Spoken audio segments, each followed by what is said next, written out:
Bien le bonsoir, messieurs, dames. J'espère que vous allez toutes et tous très bien et que vous passez un bon début de semaine. Moi, ça va super.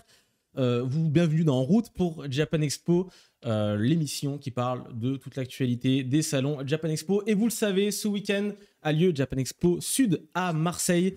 Plus que quelques jours, plus que quelques heures avant de se déplacer tous et toutes à Marseille pour le salon, le festival qui s'annonce être au top comme à notre habitude. Avant toute chose, avant de commencer l'émission, on vous rappelle qu'il est important de follow la petite chaîne Twitch et activer la petite cloche pour ne pas louper les prochains lives. On rappelle également qu'En route pour Japan Expo, c'est l'émission qui a lieu 2 fois par mois les lundis à 20h, donc dans 2 semaines pour la prochaine, pour faire, j'imagine, le débrief du salon qu'on a hâte de vivre, j'en suis sûr. Et n'oubliez pas également, on fera gagner des superbes cadeaux en fin d'émission. Je ne suis évidemment pas seul, on a plein de choses à se dire ce soir, à quelques jours du festival. Et à ma droite, j'ai la chance, l'immense honneur d'avoir Thomas Sirdé, Jean-François Dufour. Bonsoir, messieurs. Tu vois, ça servait à quelque chose qu'on lui dise. Tu nous as un peu oublié. Là, c'est carrément, j'ai l'immense honneur d'accueillir les mecs que je vois tous les cas. On n'a pas l'habitude de vous voir beaucoup dans cette émission. On n'est jamais là. Inas, merci de nous accueillir si chaleureusement. Tout le plaisir est pour moi. Bonsoir dans le chat. Est-ce que vous allez bien quelques jours du salon? Est-ce que le stress commence à monter ou au contraire l'adrénaline? Là, c'est le speed. C'est le speed. Moi, je pars le stress, demain. ça viendra plus tard. Je pars demain pour Marseille. Donc c'est demain. Ouais, c'est demain déjà. Voilà. Ça rigole pas. Tu me diras, je te rejoins après-demain. Toi, tu arrives après-demain. Ça arrive très vite. Et vendredi, on vous attend tous de pied ferme. Voilà.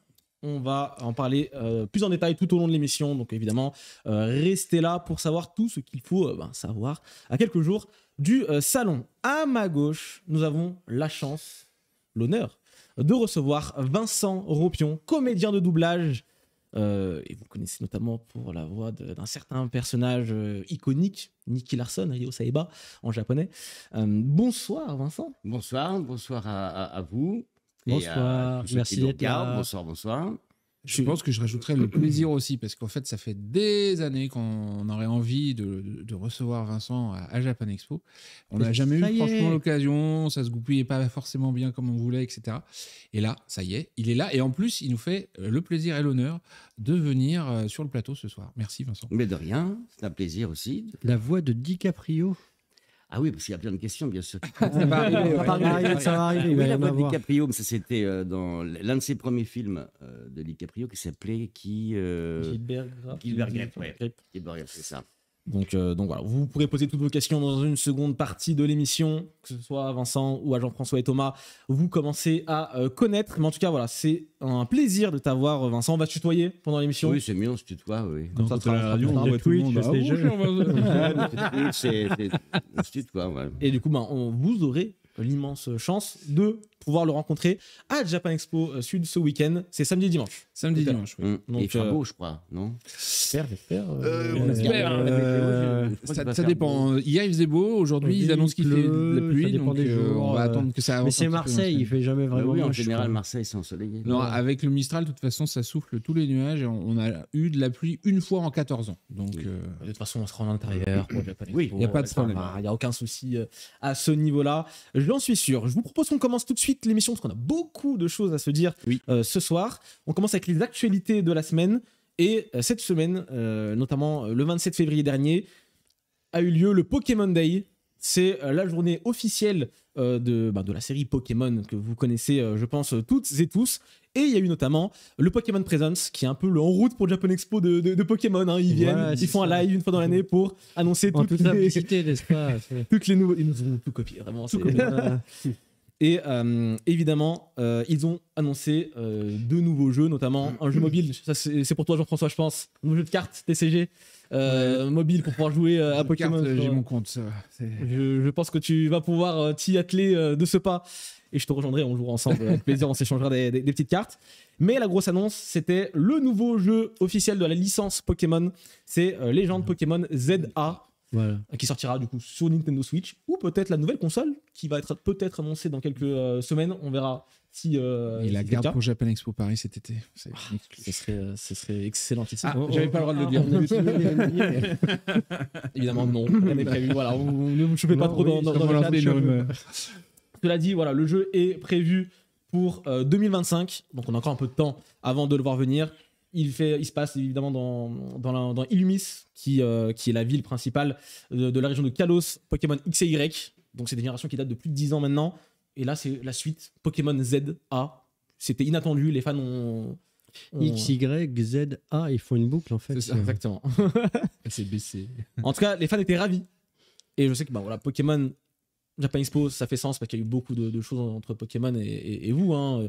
Oui, bah ça fait des années, on a même eu le créateur qui est venu. On a fait les 20 ans de Pokémon. On avait un Pokéstop de Pokémon Go spécial Japan Expo. Avec, il on fallait chasser les lettres Japan Expo dans tout le festival. Non, Pokémon, c'est une longue histoire d'amour. De toute façon, on peut difficilement faire Japan Expo et passer à côté de Pokémon. Effectivement.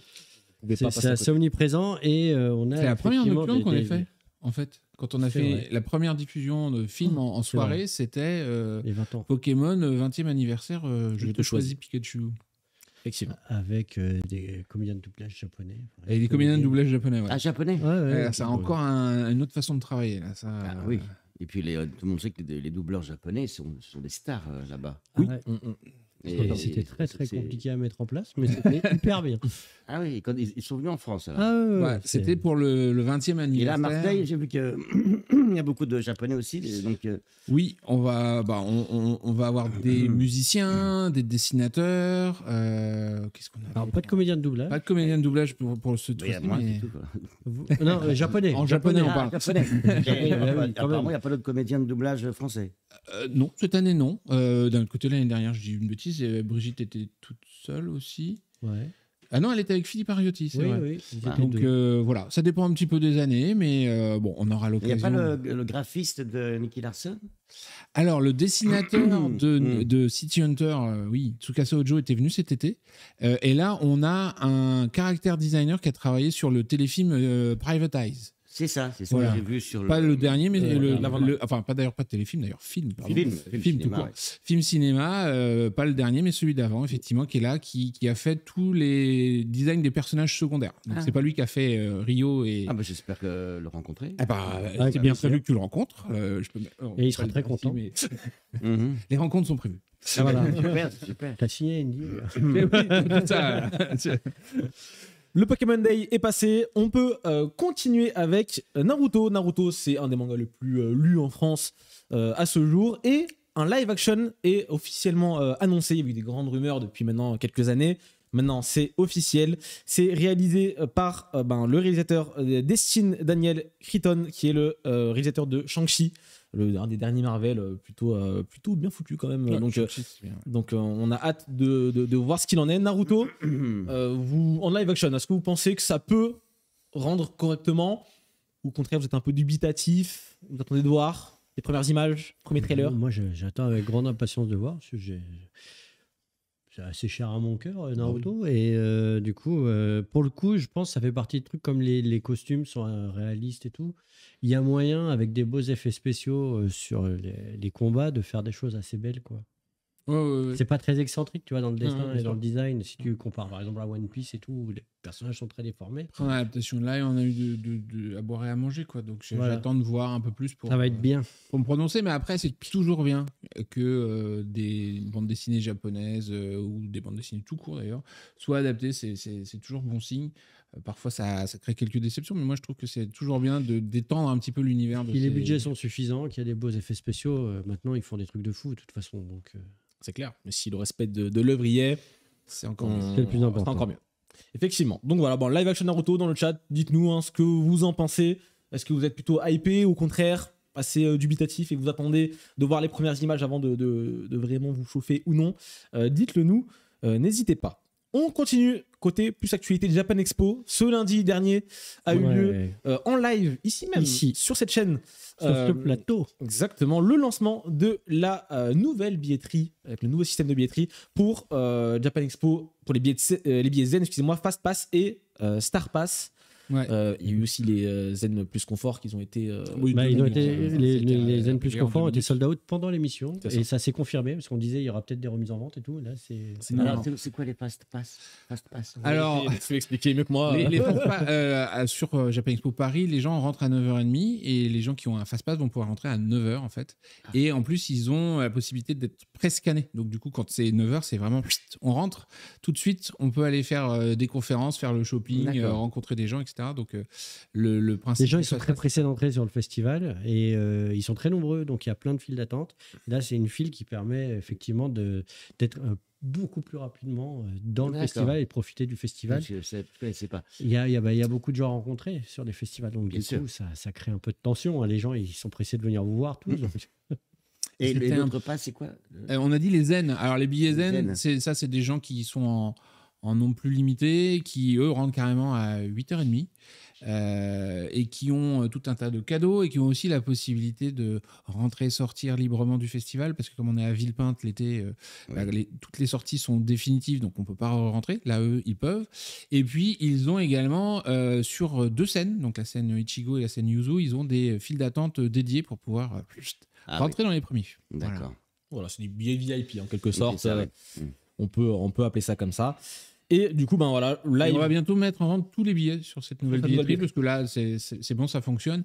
Le premier jour, on a eu quelques petits soucis parce que le nom sur les billets n'était pas le bon. C'était le nom de la personne qui avait acheté et non pas le nom du détenteur de billets. Mais ça a été corrigé. Normalement, vous avez tous reçu un mail de correction avec les bons billets, avec les bons noms.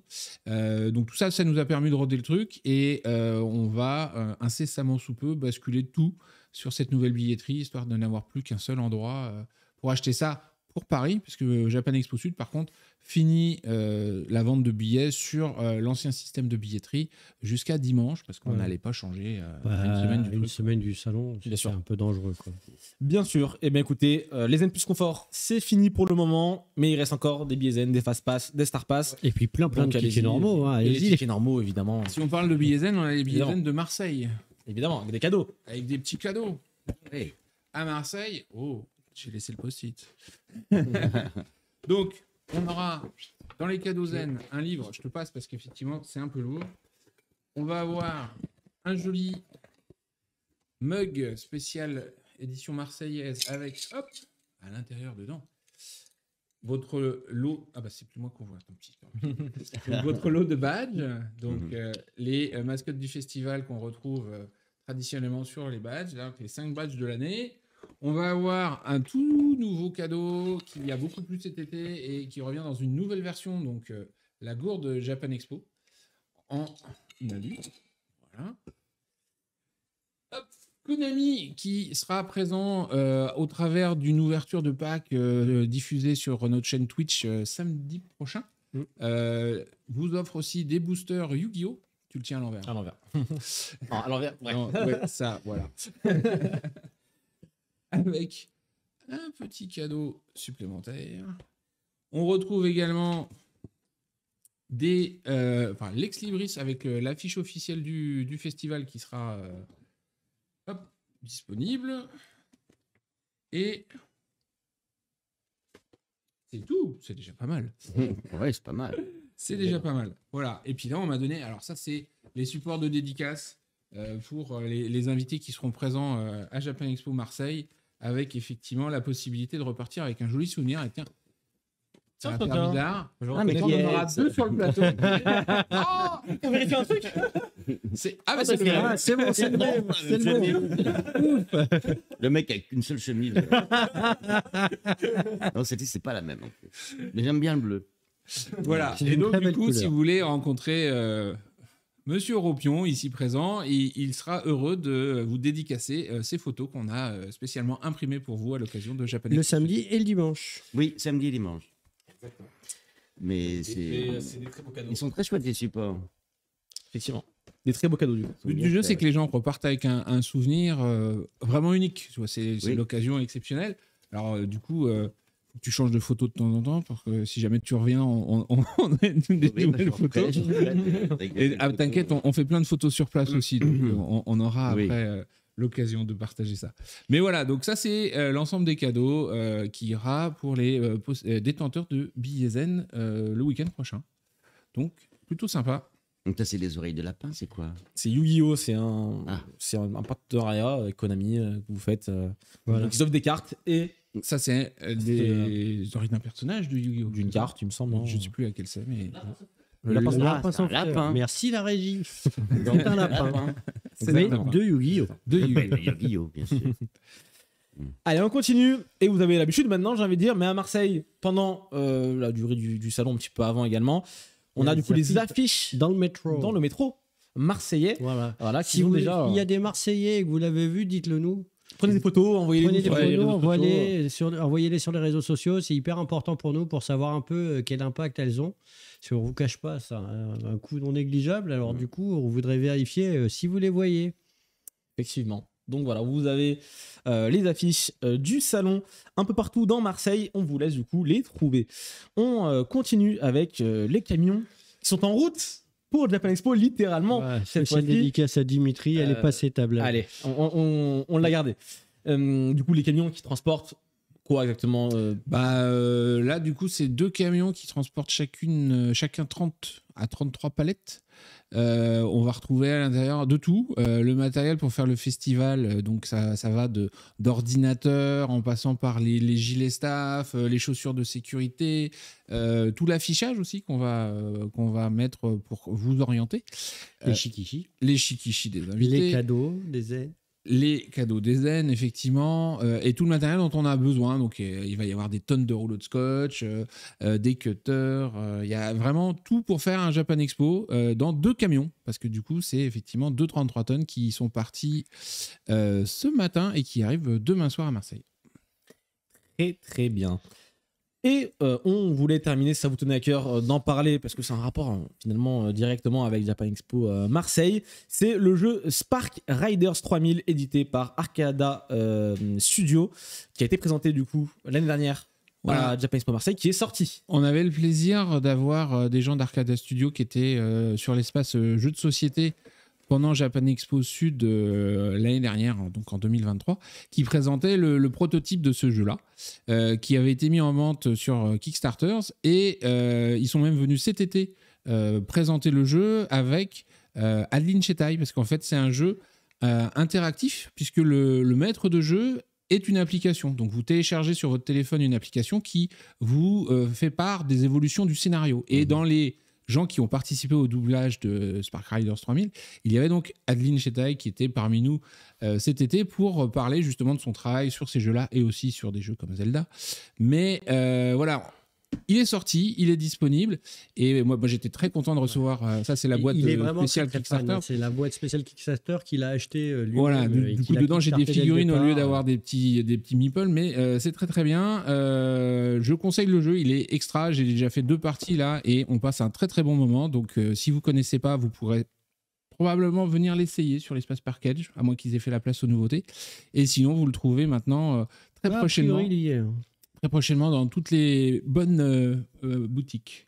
Dans toutes les bonnes crèmeries. Donc ça s'appelle Spark Riders 3000. Ouais, et c'est un jeu collaboratif, du coup, où on a des missions et on a un vaisseau qui doit échapper aux aliens qui viennent l'empêcher d'accomplir leur mission. C'est arrivé. J'y suis arrivé, ouais. D'un côté, on avait fait les missions faciles, donc j'attends de voir la suite. C'est tendu, il y a de l'action, il y a des rebondissements, il y a des trous noirs qui vous détruisent votre vaisseau, c'est dégoûtant. c'est vraiment un très bon moment à passer à tous, et ça marche à tous les âges, je pense. Hein. D'accord, mais c'est à jouer à plusieurs ou On peut jouer jusqu'à 4. D'accord. On peut jouer jusqu'à 4, okay. Et du coup, il y a en fait la tablette, c'est l'intelligence artificielle du vaisseau qui vous dit attention, j'ai détecté des aliens à droite. Voilà. Et donc, on passe des très bons moments comme ça. Évidemment, on a des dés pour savoir si on est touché, si on arrive à détruire les adversaires.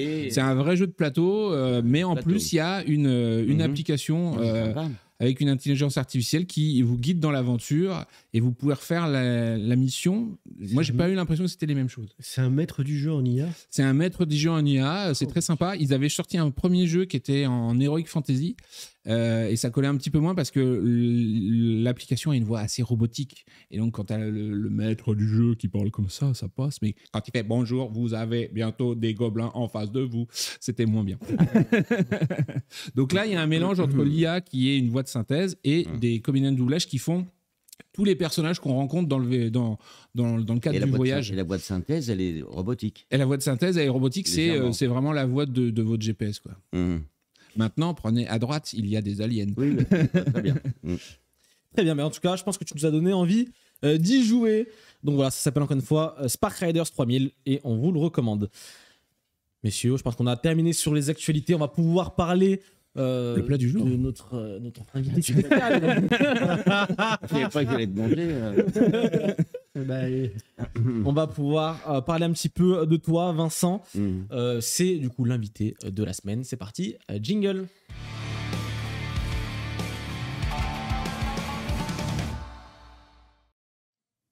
On est parti pour l'invité de la semaine. Et cette semaine, nous avons le plaisir d'avoir avec nous Vincent Ropion, comédien de doublage. Rebonsoir. Rebonsoir. J'espère que tu passes un bon moment avec nous, que tout va bien, Oui, tout va bien pour le moment. Parce que nous, ça nous fait extrêmement plaisir de t'avoir. Ça fallait y tourner, ça. C'est important. Je le voyais à l'envers, je le voyais comme ça. Je me suis dit, bon, on peut le remettre à l'endroit peut-être. C'est mieux. Même Chibidino, vous regardez Vincent. C'est pour ça. Je parlais aussi. On aimait bien comme ça. C'est un plaisir de t'avoir avec nous, Vincent. On voulait parler un petit peu avec toi de ta carrière, de tout ce que tu as pu faire jusqu'aujourd'hui. Tout d'abord, est-ce que tu peux peut-être te présenter pour ceux qui ne te connaîtraient pas encore? Qui es-tu? Que fais-tu? Depuis quand? Tu peux regarder juste en face de toi. Bonjour, je suis Vincent Ropion, voilà, comédien. T'as commencé à l'âge de 13 ans le doublage? Au doublage, oui, 13 ans. C'était quoi comme rôle du coup? C'était un western, je me souviens plus le titre, mais c'était pour le cinéma.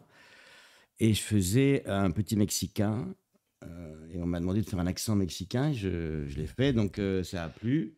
Et après, j'ai commencé vraiment à beaucoup bosser pour les rôles d'enfants comme ça, dont notamment Boy dans Tarzan, avec Johnny Weissmuller. C'est des vieux Tarzan qu'on redoublait, passé sur la 3.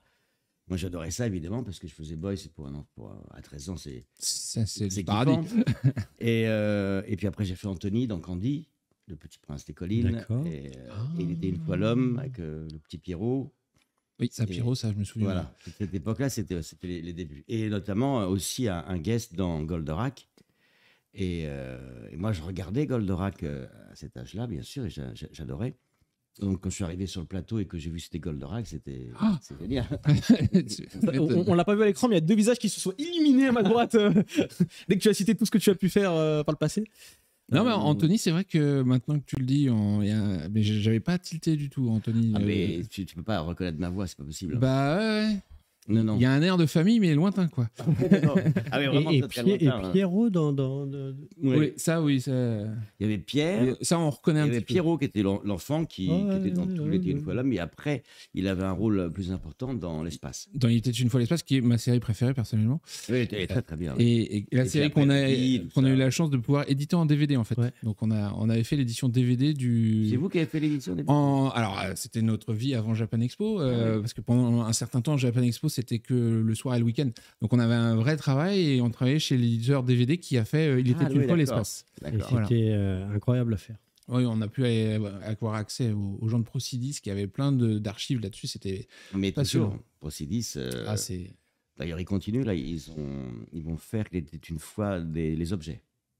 Et tu continues à faire Pierrot Et non, Pierrot là non. Et puis je pourrais pas faire cette série là, mais en tous les cas, la vie, j'avais commencé à la faire. Et après, j'avais plus assez de liberté, donc j'ai été remplacé, mais pas méchamment, mais j'étais pas libre. D'accord. Après, je crois que c'est Gilles Laurent qui a repris le rôle de Pierrot. Ok. De toute façon, même au niveau animation, il y a un changement. Après, Il était une fois la vie, donc c'est presque Total. comme si c'était deux séries différentes. Mais c'est vrai que la musique aussi. La musique aussi, oui. Sur Il était une fois l'espace, c'est Michel Legrand, donc Michel Legrand, mais moi, j'aimais bien la petite musique du premier, Une fois l'homme. Ah oui, le générique de début est mythique pour les gens de ma génération. Le générique, c'est Bach, bien sûr, mais la petite musique, vous savez, au milieu. Oui. Mais elle se trouve en CD, hein. Elle se trouve, oui. C'est japonais, d'ailleurs. C'est un compositeur japonais. Oui, parce que c'est une coproduction avec plein de pays pour le coup, et effectivement. C'était animé au Japon. C'était animé au Japon, c'était le studio Tatsunoko qui a pas mal participé dessus en fait. Voilà. Mais non, c'est vraiment des séries qui sont magnifiques et qui étaient vraiment en plus intéressantes. C'est-à-dire qu'on regardait des dessins animés tout en se cultivant. Bien sûr. Donc moi, je sais que j'étais scotché tous les soirs devant ça, puisque c'était format de 5 minutes. Oui. Tous À les 19h55. 19h55. Après, ça a été Ulysse. Ouais, et là, c'était plus sa génération. Quand j'étais petit, moi, c'était le moment où mes parents ils m'envoyaient me coucher, en fait. Oui. Je regardais les 5 minutes. Les puis 5 au minutes lit. et après dodo. Voilà. Mais tu pouvais les revoir le samedi Et je les revois. En entier. en entier. C'est ça, et il était très une bien. fois, moi qui ne suis pas forcément de la même génération que vous, je me souviens que c'était aussi diffusé à la télé quand j'étais petit, donc ça a perduré dans le temps pendant très très Ouais, c'est longtemps. cultissime. Ça a l'avantage d'être une production française, donc par rapport à certains quotas de diffusion d'œuvres Mhm. françaises, Ça ça repasse a eu toujours, sa place plus Mhm. facilement. Et c'est comme les Mystérieuses Cités d'Or, au final, c'est des séries qui sont mythiques pour les gens de notre génération. Et quand tu veux mettre tes enfants devant la télé et que tes parents, à la limite, c'est rassurant, tu les connais. Absolument. Tu sais que, Et puis c'est éducatif. et voilà. Bien sûr. Donc la vie, c'est magnifique. Alors après, avec quelques années de plus, ma fille me dit, mais dans les cours, c'est plus ça. Et effectivement, il y a quelques vérités scientifiques, peut-être Dans d'époque, qui ont un peu évolué. La vie ou l'homme Dans la vie. La vie. Et dans l'homme, il y a quelques raccourcis peut-être qui avaient été pris à l'époque, qui sont plus tout à fait tolérés, j'ai l'impression. Mais... Ah, peut-être. Je ne sais pas. Mais Oui, c'était sur vraiment, l'évolution, il y a eu pas mal de choses qui ont changé. Mais, Ouais. les Les principes sont toujours là. quoi. Oui, c'est Albert Barrier qui était le producteur. Albert Barrier, oui. Il tout à fait. s'était extrêmement documenté. Hein. Il était très intelligent, ce Mais monsieur, c'est, et il s'était documenté avec des grands historiens. Et c'est tout ce qui est dit, à mon avis, est tout à fait juste. Avec les dates et notamment le début de l'humanité, c'était pas évident pour. Ah oui, enfin, moi, c'est mes épisodes préférés. Hein. Écoute, avec les dinosaures, quand tu étais petit, c'est Ah oui, génial. les Tu les hommes vois qui évoluent et préhistoriques, qui deviennent des singes qui montent dans l'arbre et qui redescendent et c'est des hommes, c'est assez génial. Quoi. C'est Donc, non. C'est clair, c'est clair. Vincent, tu es également la voix de Merry dans Le Seigneur des Anneaux. Oui, Je pense que ça a marqué énormément de gens également. Spirou, oui. Alors Spirou, la première saison. la première saison. La deuxième saison, ça s'est fait en Belgique. Et Ah. c'est belge, Spirou. En même temps. Donc, Bien sûr, bien sûr. donc c'est normal que ce soit aussi doublé là-bas. Mais j'avais fait après. Donc ils ont fait ça aussi pour une question financière, parce que le doublage en Belgique est moins cher. Bien sûr, ouais. Mais ils m'ont quand même demandé pour faire les voix témoins. Vous savez, les voix témoins, c'est pour qu'on fasse le mouvement des lèvres après sur l'animation. D'accord. Ok. Et j'ai accepté. J'ai dit, bah, écoutez, oui, pourquoi pas. Donc, j'étais pas du tout vexé d'être remplacé pour la Belgique.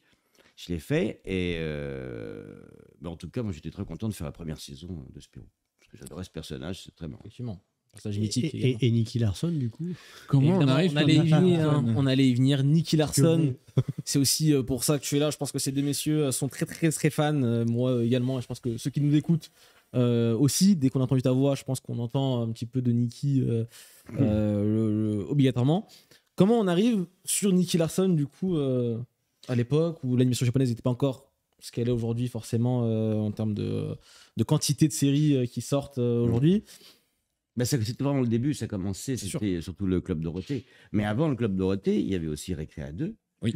Et dans Récréa 2, déjà avec Dorothée, il y avait donc Goldorak, il y avait donc certains dessins animés japonais.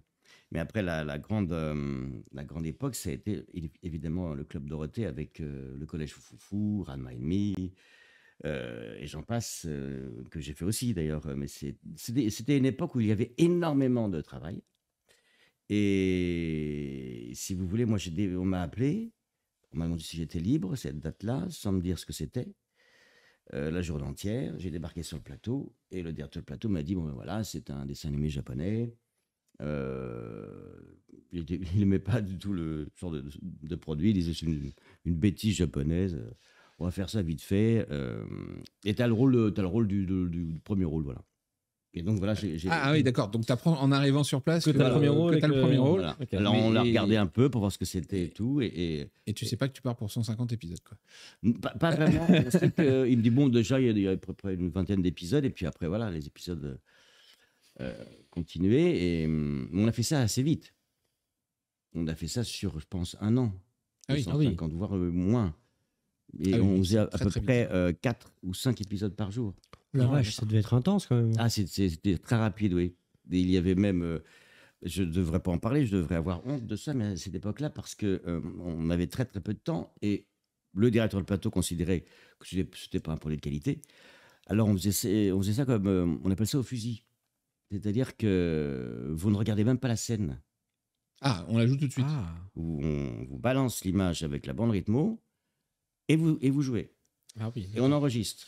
C'est le talent naturel qui Tout en ressurgit. regardant l'image qui se passe en même temps, tout ça. Ce qui fait une grande part à l'improvisation. Ce qui fait aussi peut-être le talent pas le talent, mais le succès de la version française de Nicky Larson, parce que on faisait un peu n'importe quoi. Enfin, Il le reconnaît au moins. bien sûr, on a complètement détourné. Enfin, moi, je me suis quand même, j'ai suivi finalement, même quand j'ai doublé récemment le film cinéma là, qui est sorti, j'ai suivi le comédien japonais. Là, on a écouté l'original pour la version cinéma, Ouais, bien sûr. On avait plus de temps. Mais à cette époque-là, donc moi, je suivais. Et quand il devenait hystérique avec les soutiens-gorge ou ces choses-là, je n'en rajoutais pas. C'était pas. C'est en revanche le directeur de plateau qui s'appelait Maurice Sarfati. Lui, il trouvait que c'était trop violent pour les enfants. Et il n'avait pas tort. Parce que c'était pas pour les enfants. Ça dépend de l'âge des enfants, mais à part... Au Japon, c'était diffusé à 19h. C'était pour les préadultes. C'est ça, c'est plus pour les 15 que pour les 8. Même voire plus. Ouais. Donc, dans le côté érotique et violent. Et donc, c'est pour ça que Maurice Sarfati, quand il faisait les méchants, il ne voulait pas qu'on dise je vais te tuer, Nicky, mais il disait je vais te faire un bas. Ah ouais. Je vais te lancer ma boulette. et un jour, d'ailleurs, il y a un épisode. C'est cité directement dans le. Ah ouais. On a des super fans de oui, ton bien travail, hein, parce que là, on a eu toute la voxographie qui est Ah oui, défilée. Assure dans Spartacus. Oui, ça c'est drôle aussi, parce que ça ne me correspondait pas du tout, mais ça a bien plu. Parce on en parlera après, si vous voulez. Oui, bien sûr. Et donc, il y a même un épisode où beaucoup de personnes qui connaissent Nicky Larson, c'est devenu culte, parce que ce Maurice Sarfati, donc c'est pareil, il est doublé au fusil, et il voit son personnage qui tombe. Il dit « Ah, je suis mort. Il m'a tué, Nicky. » Il voit son personnage qui se relève. Il continue. Il fait « Eh non, je ne suis pas mort. » C'était pour savoir. Et c'est là où ça devient n'importe quoi. Mais lui. Oui, mais un bon n'importe quoi.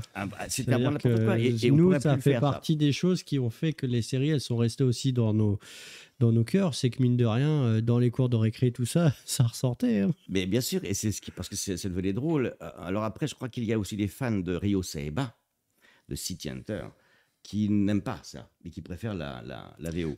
Non, Il y a deux oui. écoles. Et puis il y a ceux qui préfèrent la grosse déconnade. Et Ça a eu l'avantage de le rendre accessible au grand public, parce que si vous n'aviez pas fait ça, il y a des chances que il y a un certain nombre de séries qui ont été écourtées en termes de diffusion parce que justement le CSA ou d'autres ont jugé que c'était trop violent. Et je pense que si vous n'aviez pas à l'époque adouci certains propos, on aurait peut-être connu que 20 épisodes de Nicky Larson et pas la suite. Donc ça a ses inconvénients et ça a ses avantages. Comme ça faisait rire, les parents, ils nous laissaient regarder, en fait. Parce que c'était tellement absurde qu'ils disaient, mais ça va où? Et ils nous laissaient regarder. Les parents, Moi, je sais que ma mère, je pense que si elle avait entendu Nicky, je vais te tuer, simplement, quand moi j'avais 8 ans, ça ne lui aurait pas plu. J'étais pas loin de ça, quand même.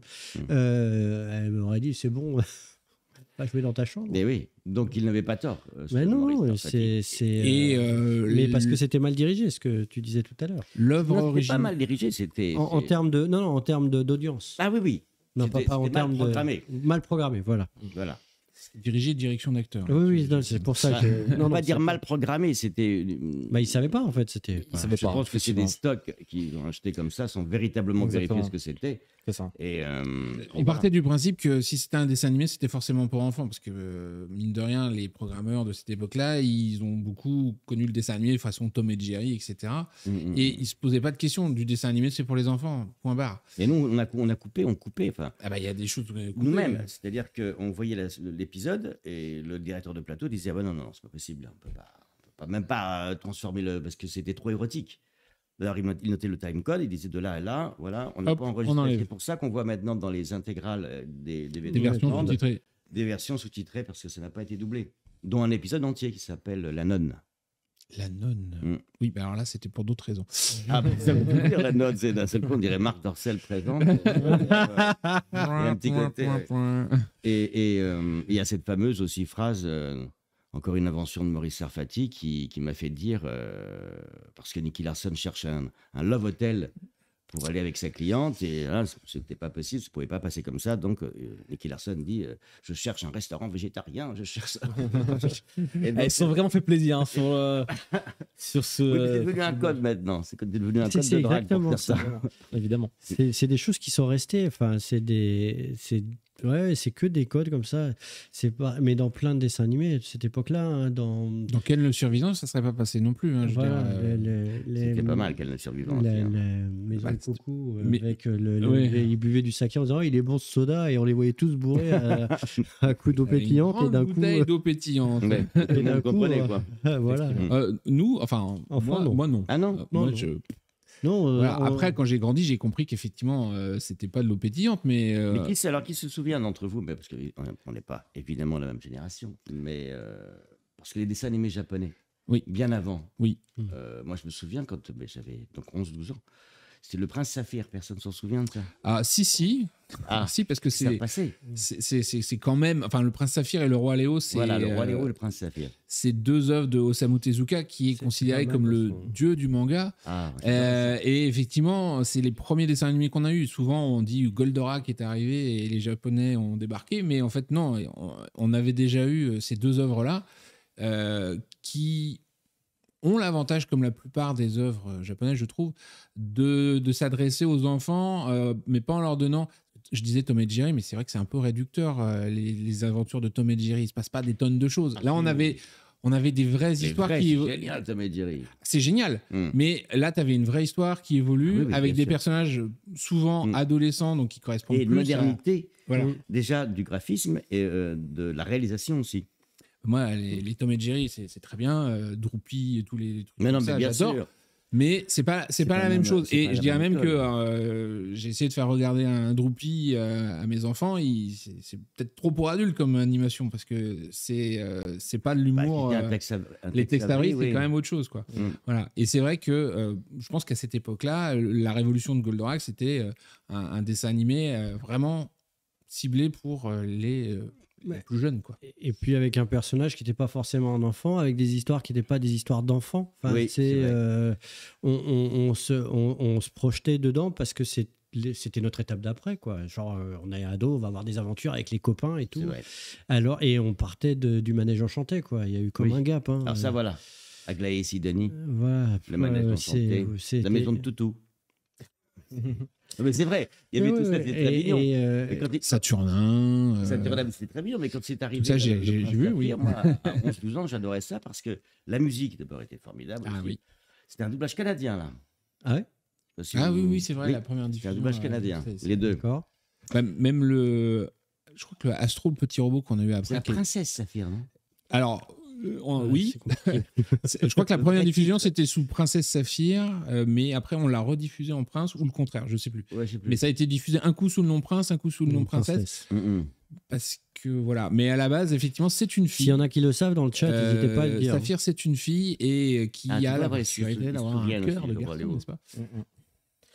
Très bien. Pour revenir sur Nicky Larson, messieurs, on a parlé de la série d'époque. On a commencé un petit peu à parler des films plus récents qui sont sortis, notamment un qui est sorti en début d'année en France dans les salles obscures.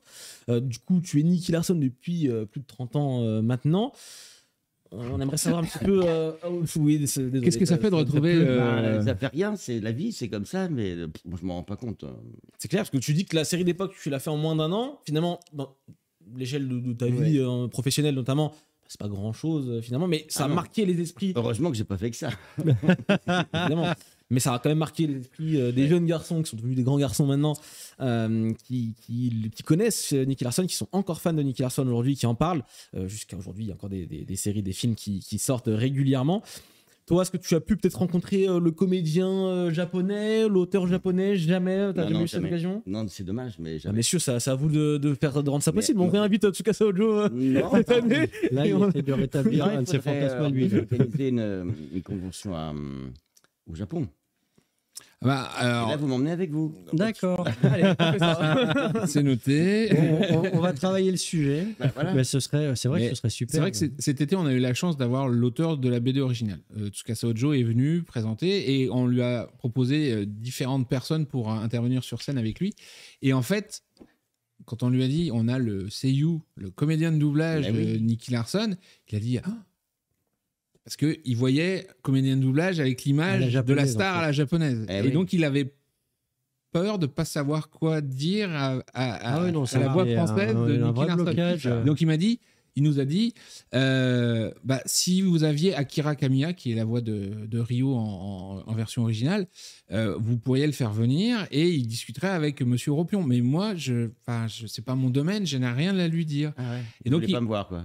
Bah, il a préféré, parce qu'on avait plusieurs noms, il a préféré faire venir Philippe Lachaud qui avait Ah bah oui. fait l'adaptation du film.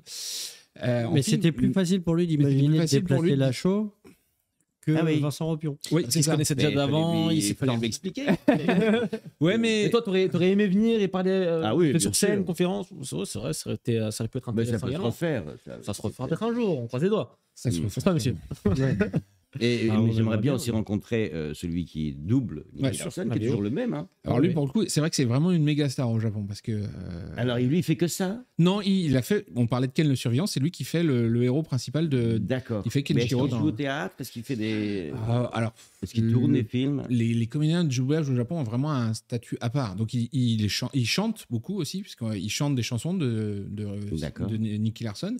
Mais Non, mais- c'est vraiment une star, lui. C'est des talentos, il passe à la télé. C'est incroyable. Je pense qu'à vivre, c'est le même métier, Mhm. mais à vivre au Japon et en France, on n'a pas du tout le même. Non, Ils, c'est pas- ont, c'est pas du ils, tout ont, pareil. ils ont, ici, vous avez une voix, souvent, vous faites du théâtre, vous faites des choses, vous faites du travail de comédien Mhm. directement. Là-bas, c'est vraiment plus du talento, je sais pas comment on traduit ça. Du Talento. C'est des stars, ils passent à la télé, dans des émissions, Ouais, ils sont c'est ça, invités. c'est, Talento, c'est un mot évidemment. japonais. Ouais, Ça veut dire on est talent. hein, c'est- des talents. En somme, c'est comme les sumo, quoi. Ils sont aussi. Alors, c'est- les c'est- sumo sont encore au-dessus. Oui, C'est un parce peu que moins, quand même. Non, mais c'est comme une vedette de cinéma, en fait, pour eux. Divine sur Terre. Oui, enfin, il y a carrément ça. Oui. C'est comme C'est une vedette de religieux. cinéma. En fait. Voilà, Ouais, c'est comme un aussi, acteur. quand ils disparaissent, ils ont des enterrements incroyables. Avec Ouais, exactement. mais voilà, et du coup, ils vivent entre ce qu'ils doublent et les plateaux de télé et les concerts. Mais comment et- ils gagnent leur vie? Ils ne doublent pas tout le temps. Si, ils Ils doublent. ont Alors, des je plannings pense qu'ils en sont beaucoup général. mieux payés que vous, déjà. Ah, Et- mais ça va pas se passer comme ça. Et parce que effectivement, quand il y a des séries qui vont juste être regardées parce que les C'est spectateurs savoir. veulent entendre la voix de tel voilà. comédien de doublage. Mm. On a fait par exemple nous des reportages dans des studios japonais sur comment on produit des dessins animés. On a pu tout filmer. Du moment où ils inventent les concepts, les storyboards, les scripts, les dessins, la colorisation, etc. La seule phase, on a même pu faire le mixage, tout ça, mais la seule phase qu'on n'a pas le droit de filmer, c'est le doublage. On n'a pas le droit. Incroyable. Les comédiens de doublage, c'est trop compliqué, c'est trop cher pour obtenir leurs accès. Et là, tu vois à l'écran Mhm. une petite partie ça, c'est lui qui double c'est Mickey, lui. c'est ça. Voilà, on voit tu vois la mini rouge D'accord. derrière. Et ça, c'est tous les personnages, enfin une partie des personnages qu'il a fait. Et autant te dire Mais que attends. ça cartonnait parce que Il a fait aussi Anthony. il a fait aussi. C'est pas Anthony à droite de Nicky, là À droite de Nicky, non, ça doit être un personnage de Starzinger peut-être Ah. ou de. Il ressemblait Du gars à Anthony dans Candy. Mais dans le lot, là, tu as énormément de personnages qui sont très cultes des années 70, mais tu as aussi des personnages récents.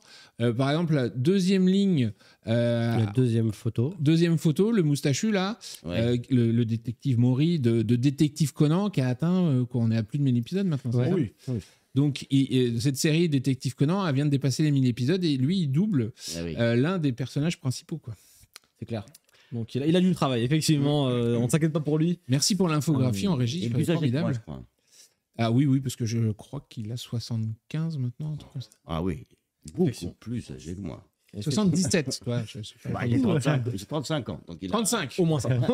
Et la première chose qu'il a dit, c'est maman, je vais doubler Nicky Larson. Et Voilà. Cela dit, messieurs, on parle des seiyuu qui sont des énormes stars au Japon. En France, ça tend à évoluer un petit peu. Alors, pas au niveau du Japon, effectivement, mais il y a quand même une sorte de starification des comédiens de doublage qui commencent à se faire un petit peu en France, notamment dans les salons comme Japan Expo. On peut retrouver des Vincent Ropion, des Brigitte Lecordier et compagnie qui sont là, qui se font signer, qui font des dédicaces toute la journée. Donc c'est qu'il y a des gens qui veulent les rencontrer. Donc, ça a tant évolué également. Vos voix sont hyper importantes pour tous les programmes. Tant mieux, c'est très sympa ça. Et comment toi t'expliques ça? Parce qu'à la base, finalement, comme bien de doublage, c'est un métier un peu de l'ombre. On voit pas vos visages. Aujourd'hui, des années plus tard, il y a des gens, des jeunes, des moins jeunes, qui viennent vous voir pour vous parler, pour vous rencontrer, prendre une photo. Comment tu le vis, toi? On peut l'expliquer comme on vient d'en parler, comme au Japon. Parce qu'au Japon, qu'est-ce qui fait que les talentos ont ce tel succès? C'est parce que le public, ceux qui regardent les dessins animés, aiment, au bout d'un moment, les voix et les reconnaissent. Et reconnaître une voix, c'est un peu comme quand les gens écoutaient la radio avant. Vous aviez des grandes voix de la radio. Et puis, on était attaché à un animateur en écoutant sa voix, comme Pierre Bellemare ou des gens comme ça. Et ça donnait des stars aussi de la radio. Donc, la voix est aussi importante, finalement, que le physique. Et c'est pour ça qu'après, quand ils rencontrent la personne avec cette voix qui ont bercé leur enfance, souvent, comme on m'a dit, ils peuvent être très déçus du physique. Parce que c'est que la voix. Souvent, on me demande de faire des vidéos avec la voix de Nicky Larson.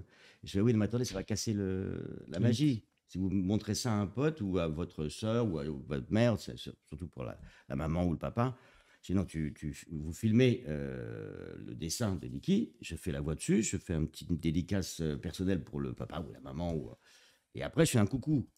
Mais vous voyez, faut pas, ça fait bizarre si c'est voix sur moi. Ça ne sera pas aussi agréable que de voir un dessin de Nicky Larson avec la voix qui est... Oui, il faut qu'on te filme de dos dans le noir. C'est un peu ça, mais... Ou alors la spéciale, le répondeur, tu peux me faire mon répondeur? La seule fois où moi j'ai été vraiment bloqué en rencontrant quelqu'un... comme on dit starstruck en anglais. C'est une fois où j'ai appelé Brigitte Lecordier pour la première fois de ma vie, que je l'ai eu au téléphone et... Oui. Parce que j'entendais Goku Dragon Ball le téléphone et j'ai bloqué, j'ai pas répondu. Elle était là, allô. Oui, c'est troublant. Et c'est le pouvoir des voix, quoi. Enfin, du coup, ça... Moi, je me souviens quand, comme je vous ai dit, j'ai commencé à 13 ans. Et notamment, alors moi, des séries que j'adorais à la télévision, c'était Les Mystères de l'Ouest, par exemple. Avec Robert Conrad, James West. Et je rentre sur un plateau un jour, puis je vois un monsieur qui se lève pour me dire bonjour. Il me fait bonjour, Jacques Thébault. Et je reconnais la voix de James West. Et à 13 ans, ça fait un choc. Hein. Et d'un seul coup, il y a tout un truc qui se passe. On se dit, mais on a l'impression de voir James West. C'est presque... Bien sûr. C'est bizarre. C'est Jacques Thébault, qui était un remarquable comédien. Vraiment. Et Steve McQueen aussi. Et tous ces comédiens-là, quand j'avais 13 ans, j'ai regardé bosser, j'ai beaucoup appris. Hein. C'était un tel talent. Alors ça, c'est des grandes voix, mais c'est vrai qu'à l'époque, on en parlait peu. Et c'était vraiment dans l'ombre. Et là, de plus en plus... Ça va changer de plus en plus. C'est parce qu'il y a beaucoup de star talent qui en font maintenant. Donc, c'est pas devenu honteux de faire du doublage. Et puis, il y a aussi un magazine qui s'appelle Animeland qui est sorti dans les années 90-95, mais qui a commencé à parler beaucoup du doublage. Et puis après, il y a eu beaucoup d'articles, beaucoup d'émissions, et beaucoup de comédiens aussi qui sont intéressés par le doublage parce que c'est très sympa à faire et puis c'est aussi financièrement très sympathique. C'est fou parce que je te sens quand même assez investi, parce qu'on connaît beaucoup de comédiens de doublage qui ont fait des choses à l'époque et qui forcément s'y connaissent pas tant que ça. Tu me parles d'Animeland, tu me dis City Hunter, pas Nicky Larson, tu me dis Club Dorothée, Récréa 2. Je sens que, alors, en plus d'avoir doublé plein de personnages mythiques de cette époque-là, tu es très au fait et très au courant de... même est-ce que tu sens un petit peu que l'animation japonaise aujourd'hui, ça a pris une ampleur? Peut-être si tu as des enfants, des neveux ou que sais-je, ils sont peut-être fans d'animés japonais. Tu sens qu'il y a une évolution en 2024 maintenant, ou tu es très extérieur à tout ça Non, je ne suis pas extérieur à tout ça, parce qu'en plus, j'en double encore des nouveaux... on dit dessin animé japonais, pas manga. Hein, parce que manga, c'est le papier. Okay. J'en double encore des nouveaux. Notamment, j'ai fait Démurge dans... Ce personnage, Démurge, je ne sais plus dans quoi. une espèce de vampire. Donc ça a évolué, bien sûr, mais il y a toujours ce côté, on reconnaît, hein, ça n'a pas évolué tant que ça. Hein. Et il y a aussi, sur Netflix, certains japonais, là j'en ai doublé un il n'y a pas longtemps sur les samouraïs, qui est très très beau. Très beau graphisme. Il s'appelle. Il est sorti récemment là. Tu vois oui, je vois. Avec des Samouraï fantômes aussi. Oui. Comme ça, je sais plus. Quelque chose comme ça, mais c'était excellent. Ah, Samouraï aux yeux bleus. Ah, je pourrais pas vous dire le titre. C'était pour Netflix. Et là, c'est du dessin animé très sérieux, quoi. C'est comme un film, comme une série. C'est très bien foutu. Blue Eye Samurai. Certainement. Ah, le Samouraï aux yeux bleus, oui, merci. Non, mais voilà. Non, mais c'est pour être sûr, quoi. Donc voilà, je suis assez au courant parce que d'abord, j'en fais encore. Après, mes filles, non, elles sont trop grandes pour regarder des mangas. Et dans le chat, on dit c'est Overlord, la série avec des murges. Voilà, Overlord. Si ma fille de 19 ans, elle voit avec son fiancé, avec son amoureux, elle voit comment ça s'appelle? Un truc japonais qu'elle adore, je sais pas. Mais c'est sur une plateforme, je sais plus ce que c'est. Donc voilà, donc moi j'essaie de me tenir au courant, mais je suis pas un fan de dessins animés japonais à ce point. Mais quand j'en fais, j'avoue que c'est très bien foutu. Non, mais je te sens investi quand même par tout ça. C'est vrai que c'est rare qu'on nous cite Animeland en référence. C'est ça, tu vois, je ne m'attendais pas forcément à... C'est beau, c'est beau. Je le cite parce que c'est simplement de la prétention, parce qu'on me l'envoyait à l'époque, parce que ils ont fait un sondage pendant, je sais pas, 6, 7, 8 ans. Ouais, l'animé Grand Prix où tu étais... J'étais toujours numéro 1. Numéro 1 des doubleurs. J'avais vraiment compris, parce que devant le Roi Lion, devant des trucs incroyables, ça, j'étais numéro 1. On aime ce qu'on aime. Hein, avec le sondage. C'est pour ça que je connais Animeland. Effectivement. Je voudrais avoir ton point de vue, notamment en tant que comédien de doublage, sur les IA. On sait qu'en ce moment, il y a beaucoup de choses qui se passent dans ce monde-là. Est-ce que tu fais partie de ceux qui craignent peut-être pour leur métier, ou au contraire, pour toi, l'IA ne va jamais vous remplacer et on reste serein à ce niveau-là? Comment tu vois un petit peu tout ça? Moi, je trouve qu'il y a une psychose qui va très très vite là, et je déteste ça. Je déteste les psychoses. Enfin, je n'ai peut-être pas raison, mais pour moi, on peut s'inquiéter, bien sûr, parce que le progrès va tellement vite. Mais on a des tas de choses qui peuvent nous sauver. D'abord, contrôler tout ça, comme les Américains le font. Exiger, par exemple, qu'on n'emploie pas notre voix pour faire après des fichiers, puis que notre timbre de voix serve à autre chose. Enfin, sans qu'on le fasse nous. Et puis d'autre part, là, par exemple, vous parliez de ce jeu, Spark Rider. Et tu me disais qu'il y a donc des comédiens qui font les voix. Et puis, l'IA, c'est très robotique. Et donc, c'est un peu gênant si c'était un jeu de non-science-fiction. Mais... Donc voilà, c'est pas vraiment au point encore. Il y en a plus évolué que ça, mais effectivement, pour l'instant, on n'en est pas. Voilà. On pourrait très bien faire une voix IA magnifique, donc il n'y aurait même plus de comédiens pour faire le jeu. Après, effectivement, tu vois des deepfakes où tu as Donald Trump qui dit « j'ai décidé de me retirer, voter Joe Biden ». Donc, alors ça, c'est ce qu'on emploie quand par exemple, ils ont passé un extrait d'un film espagnol, ça avait fait un énorme boucan, ça, avec le comédien espagnol, ça durait 3 minutes, hein, qui après, avec la même voix de l'acteur, parlait en allemand, synchrone sur les lèvres, hein, en italien, en français, tout ça. C'est une séquence de 3 minutes. Ils ont mis 8 mois pour la faire avec l'IA. Bon, après, évidemment, ça progresse à une telle vitesse que, évidemment, on pourrait avoir l'acteur étranger, disons Bruce Willis, s'il tourne encore. Je parle de Bruce Willis à cause de Patrick Poivet, qui était vraiment le comédien que les gens avaient envie d'écouter sur Bruce Willis. Et ça, c'est très important. Imaginez que Bruce Willis continue à faire des films et que Patrick Poivet, malheureusement, qui est décédé, continue à doubler Bruce Willis. L'IA est tellement développée qu'on propose à Bruce Willis qu'avec sa propre voix à lui, il parle français, allemand, italien, machin. Donc ce serait Bruce Willis qui parlerait français très correctement. Eh bien, les spectateurs n'iraient pas le voir parce qu'ils voulaient écouter Patrick Poivet. Sinon, le voyant en VO sous-titré. Donc c'est ça où je dis, moi, qu'il ne faut pas avoir peur. Et quand on voit aussi les talentos au Japon, quand on voit les gens qui adorent ces voix, et que les voix françaises commencent à devenir un tout petit peu aussi avec cet amour du public, et ben si on est remplacé par des voix artificielles, mais les gens ne vont pas aller voir les films ou ne regarderont pas les dessins animés. Alors certains, oui, le feront. peut-être, mais pas aussi important que maintenant. Donc c'est pour ça que je dis, il ne faut pas avoir peur. Et surtout, alors oui, il faut faire attention aussi avec les lois, les côtés juridiques, il faut encadrer, on droit, et puis voilà. Donc, et du coup, bien mettre la lumière sur ces métiers-là pour être sûr que les gens identifient le fait qu'il y ait des êtres humains derrière. Absolument. Par exemple, une chose très simple qu'on pourrait exiger, parce que si jamais ça arrivait, un film qui sort au cinéma, que ça soit écrit alors sur l'affiche en gros, voix artificielle. Et je suis persuadé qu'il y aurait 50% de public en moins.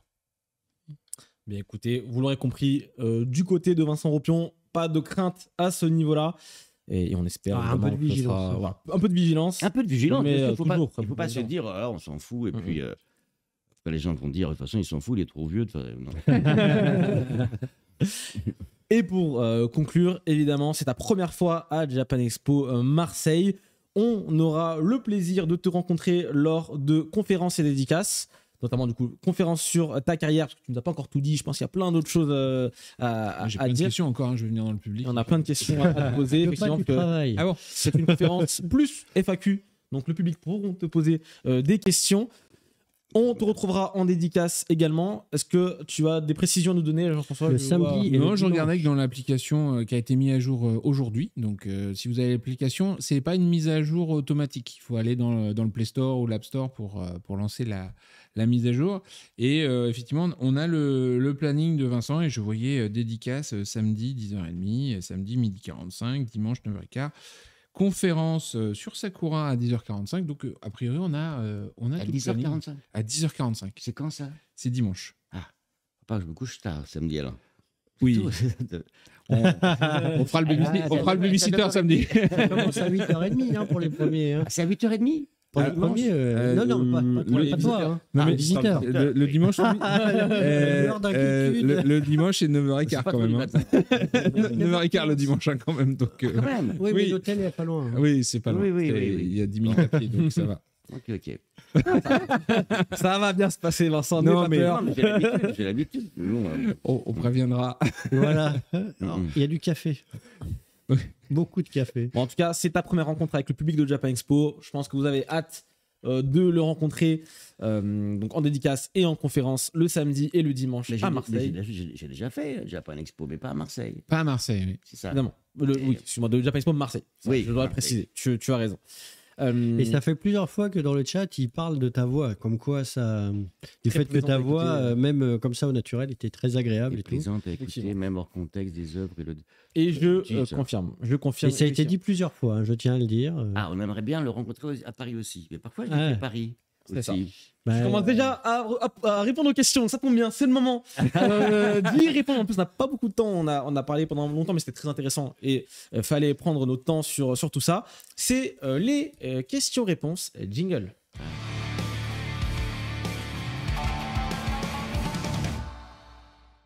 On avait un petit quart d'heure. On est parti pour les questions-réponses. Messieurs, dames, vous pouvez poser toutes vos questions dans le chat. N'hésitez pas, que ce soit pour Monsieur Ropion ou Monsieur Surdet et Monsieur Dufour. N'hésitez Calme. pas à les poser.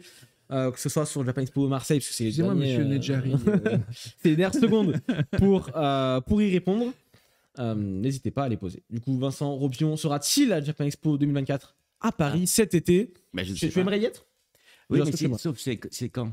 Du 11 au 14 juillet. Ah, bah ça, maintenant je serai à Avignon. Voilà. Bon, voilà, vous avez la réponse de question. C'est le Une vie de petit... théâtre. Une vie de théâtre. Oui, on joue la cagnotte de la biche au Festival d'Avignon. Ah, c'est bien ça. Mm. Mais c'est vrai qu'effectivement, là, maintenant qu'on a été décalé d'une semaine, parce qu'avant on était début juillet, et depuis la fin de la pandémie, ben, on est plutôt sur mi-juillet. Ah oui, voilà. Et on tombe souvent en même temps que Festival d'Avignon, Et voilà. Festival de musique et à droite à gauche, donc ça complique un petit peu le booking de tout le monde. Mm. Mais alors du coup, tu nous en as pas parlé, mais tu as une vie de comédien de théâtre alors, en plus. Mais c'est ça, oui, c'est important, ça c'est primordial même d'ailleurs. Et dans cette pièce, La Cagnotte, il y a Xavier Fagnon, qui fait beaucoup de doublage aussi. Il y a Céline Ronté, en alternance avec Barbara Tissier. D'accord. Donc voilà, que des Christophe Lemoine, en alternance avec Philippe Bautier, Mégane Dandrel, et qui fait un peu de doublage aussi. et Thierry Jeanne qui en fait aussi. Donc voilà, c'est tous des comédiens qui font du théâtre et du doublage parce que nous sommes comédiens. Ah oui, ça. Évidemment. On ne fait pas que du doublage. Et du coup, ça, on peut te retrouver quand? Parce que là, tu disais à Avignon, mais sur Paris. Sur Paris, malheureusement, on l'a joué il y a 5 ans à Paris. Ah oui. Cette même pièce, on l'a joué pendant 1 an et demi, 2 ans, au Lucernaire. Et maintenant, on a une tournée dans toute la France avec des dates un peu éparpillées. Mais là, Avignon, c'est une bonne occasion pour venir nous voir, oui. Donc, N'hésitez pas. On va n'hésitez essayer de pas. trouver des liens pour partager Dans le chat, dans effectivement. le chat. Allez, question pour vous, messieurs. On demande où se passent les dédicaces à Japan Expo Marseille, à Sud. Alors, dans quel il espace faut-il aller pour les dédicaces? Donc, C'est ça. c'est les espaces sous-mirés, mais je rappelle que le principe est toujours le même depuis maintenant 5 ans, 6 ans, je ne sais plus. Pour pouvoir accéder à une séance de dédicace de Vincent, il faudra préalablement que vous ayez votre bon dédicace. Donc, il y a certaines séances qui sont en premier arrivé, premier service, c'est-à-dire qu'à partir du moment où vous serez rentré sur le festival et que votre ticket aura donc été scanné, vous pourrez aller dans l'application pour demander à récupérer un ticket pour venir à la séance de dédicace de Monsieur Ropion. Et ça, c'est généralement la séance du matin. L'après-midi, vous avez une séance au tirage au sort, parce que comme vous êtes très nombreux, et souvent plus nombreux qu'on ne peut pas tous vous laisser aller voir les invités. Et donc, dans ce cas-là, l'après-midi, effectivement, vous allez toujours dans l'application. Simplement, au lieu d'avoir directement le bon de dédicace, vous aurez un petit tirage au sort pour voir si vous gagnez ou pas le bon de dédicace. Et donc après, une fois que vous avez gagné le bon, on vous demande juste une petite photo, vous présentez le bon sur votre téléphone et vous accédez à la séance de Vincent. C'est très organisé. Oui. C'est organisé. 25 ans de Japan Expo, donc... Je vais juste rajouter quelque chose parce que j'ai oublié de citer quelqu'un dans la cagnotte qui est en alternance aussi, c'est Adrien Antoine. Tu fais bien de le préciser. N'hésitez pas à poser vos questions dans le chat, on va essayer d'y répondre un maximum. Il y avait une petite question sur les tickets zen. C'est ça, grande route, j'allais te la poser justement. Pour Japan Expo Paris, j'ai acheté un ticket zen, mais il n'apparaît pas dans mon espace membre ni dans l'application. D'accord. Alors en fait, les tickets zen, c'est particulier puisque c'est des badges, n'est-ce pas? Des badges qui sont nominatifs avec votre photo, etc. Et que nous imprimons, on vous les envoie par la poste. Donc la seule chose que vous verriez dans l'application, c'est la contre-marque. Donc ce qui vous permet éventuellement, si vous avez perdu votre badge, de en récupérer un nouveau. Mais le badge en lui-même, il n'existe que physiquement, en papier, autour de votre cou normalement. Parce que effectivement, si vous l'avez sur l'application, tout le monde pourrait montrer le joli QR code et accéder partout. Donc le seul badge zen qui existe, c'est le badge physique qu'on va vous envoyer par la poste. Alors si vous l'avez acheté là, vous le recevrez vraisemblablement courant mars, plutôt courant avril d'ailleurs, le temps qu'on finisse Marseille et tout ça. Mais dans l'application, vous ne trouverez jamais votre badge zen, puisque le badge zen, il n'existe que physiquement. Très bien, d'ailleurs dans le chat, je vois Pinky Shibino qui a partagé le lien pour la cagnotte. C'est super. Donc voilà, n'hésitez pas à aller checker. Et pour suivre ces activités sur le festival, il faut aller soit sur l'application mobile, soit sur le site web. Et en allant soit dans l'onglet invité, soit dans le programme, vous verrez tout ce qu'il fait sur Japan Expo le samedi et le dimanche. Japan Expo à Marseille, là, samedi et dimanche prochain.